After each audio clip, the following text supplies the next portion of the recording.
قوم خیر غواړ نه دته پښتون قوم خیر غواړ نو مال پښتون قوم لا کم ځای دی پښتانه چرته شته پښتون د خالد ابن ولید اولاد ته وایي خالد ابن ولید ته په هغه وخت کې پښتونې چې څو وخت کې په سینما کې ناشته او بلو پرنٹ ګوري بلو پرنٹ تاسو ټول پیژنئ ته په هغه وخت کې پښتونې چې څو وخت کې ډمه د کلی تراشي او تو ورته چیلم ډکه ته په هغه وخت کې پښتونې چې خزه د ګوتې نونی سي او مازیګر کې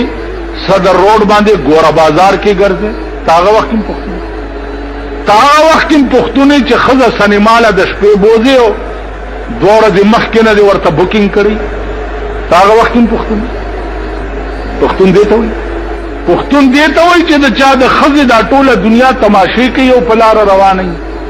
د چا د ځواني لور د ټوله دنیا تماشې کوي او په لار رواني پښتون دی ته پښتو خو مونږ نن نسلويخ کال مخ کې چې کومه پښتو لیدلې و په دې ملک کې 15 کال مخ کې چې کومه پښتو لیدلې و خدا سي پښتو و چې خزه په پاس نه بورکا په سروا او لاندې د پرتګ د پاسه به بل سپین پرتګ اغوسته چې زما د پرتګ ټوټه چرته پردې سړې ونګو پښتو خدا و اوس چې کم یو زنتلا کې لټ په خېټه موړي اول کاردار چې خزه بربند کی خزه له چادري ور په سر کی او ریبند کور اوران شمرای مشله ده خو ریبین چشمه ورته راوړي ریبین د ریبین څه قیمت ده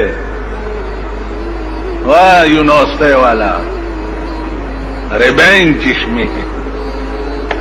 ریبین چشمه د 1200 روپو چشمه دي دا خزو چې تورې چشمه په دازما چشمو باندې ریبین غلط نشي دا د 80 روپو دي او د نظر دي ریبین چشمه په 1200 روپۍ کېږي خزوله اگر اغوختي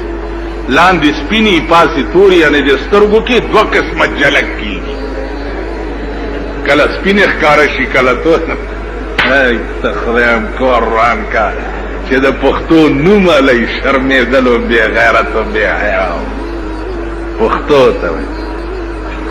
پېښور کې وګوره دننه د خار خزو به دلاخی اغسطه دلاخی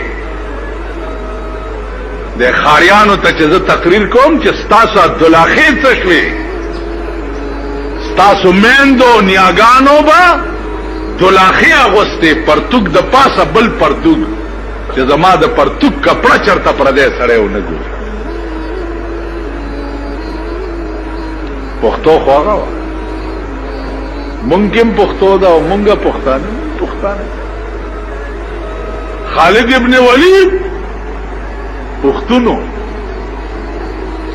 پټول بدن یو انچای زیاده سينو چې هغه د تورو د غشو نه وته پټول بدن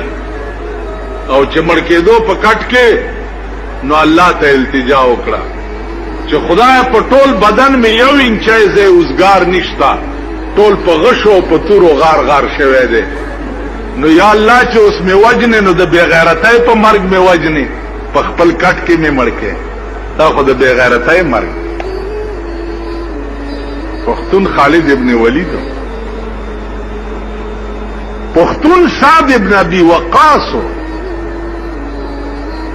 چې په جنگ کې جنگېدو او په کافرو حمله کوي او پیغمبر چې ورته وکړه نو سعد ابن ابي وقاص د سر بازی لګولا نو په جنگ کې ورننه وته رسول الله صلی الله علیه وسلم او پملا او ټپولو او ورته وی چې ارمي یا ابا سعد فداك ابي وامي يا ابا سعد اولا زما مور او پلار دې تا نه قربان پیغمبر ورته وی مونږه پښتانه زه مولایم زه پښتون یم زه مولا نه یم زه د بړو جولا یم د بړو جولا به هم معنا ښیي ځان ته وایم ټوله ورځ ګرځئ د ملک کې د دې قوم تماشې دا خلک څه کوي لګیا یو سړی او ښځې نه ډېر تنګ ښځې نه ډېر تنګ نو چې میلمه به راغی نو د ښځې به په میلمه پسې کوتک راواغست میلمه به مخکې منډې والې او ښځې به ورپسې منډې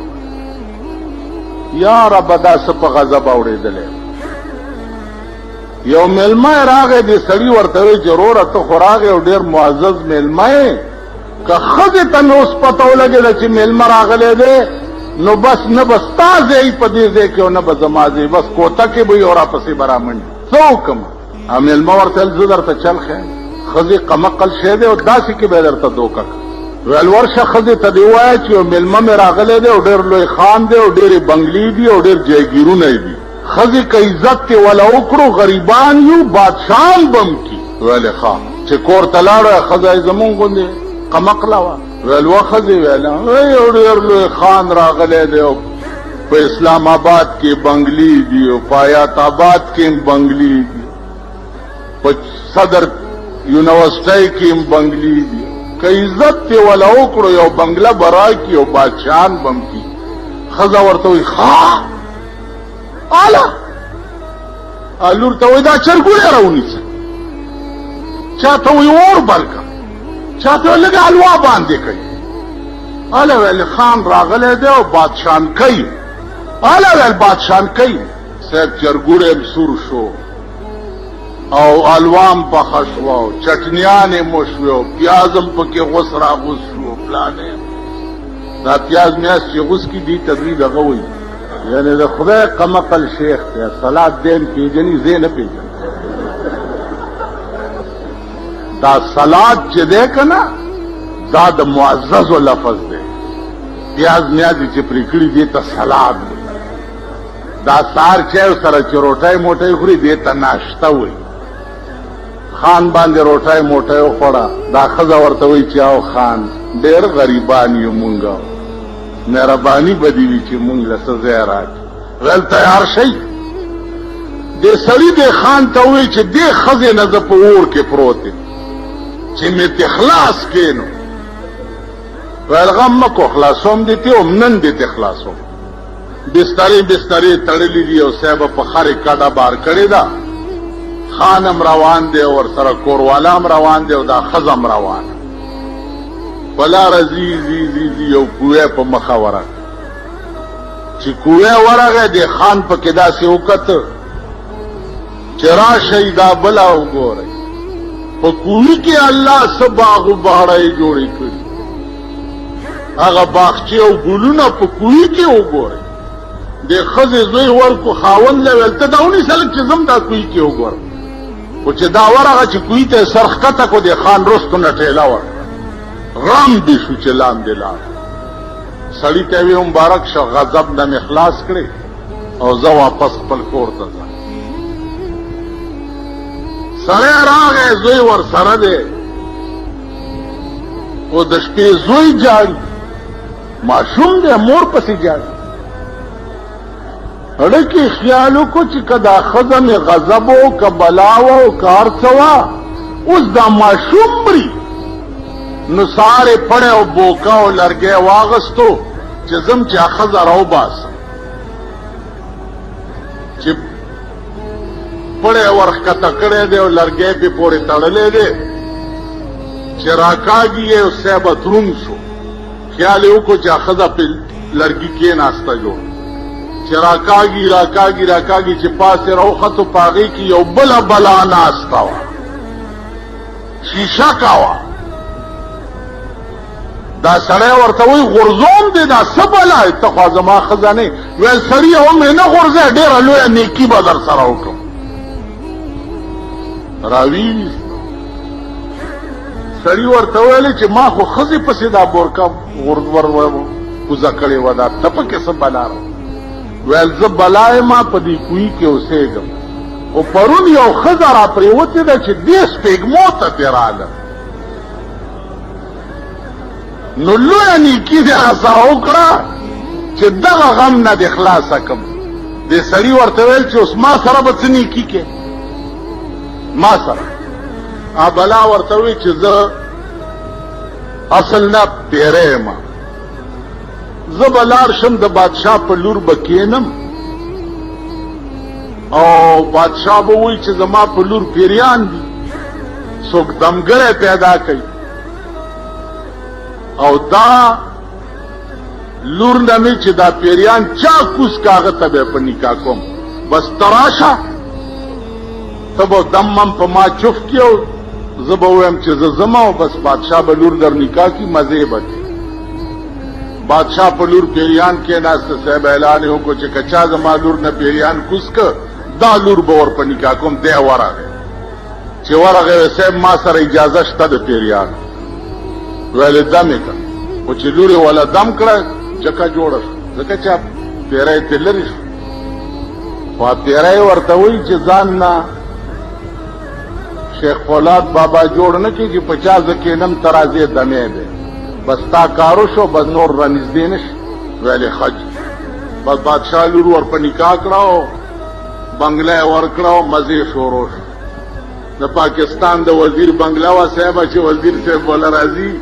نو 1,00,000 روپے خود هغه په فرنش باندې لګي وزیر صاحب ولا روان دي دا چفرکت خنه دي دا صفه سټ غلافونه خنه دي دا پلانې خنه دي دا پلانې دا بلا لاړه د وزیر په لور کې ناست چې د وزیر په لور کې ناست نو وزیر راغه بادشاہ ته وی چې دا ستاد لور نه پیریان د ستا زوم پاسولی د لګمون کرم راولېګه چې زما لورم دم بادشاہ زوم ته ول چې ورشه د وزیر لورم دم سړی اړه کې سوچ کوي چې بلا سره خو ما وعده کړی و چې په بل چا کې نه زب بیان درځم اوس پس کی خیر ورغه چې ورغه بلا ورته وی چې ما چې تا ته ویلو چې بل ځای ته بند راځي دا سړی ورته وی چې دل نیم راغلی چې تا د وزیر نه پاسو د وزیر د لور نه دې ز پاسو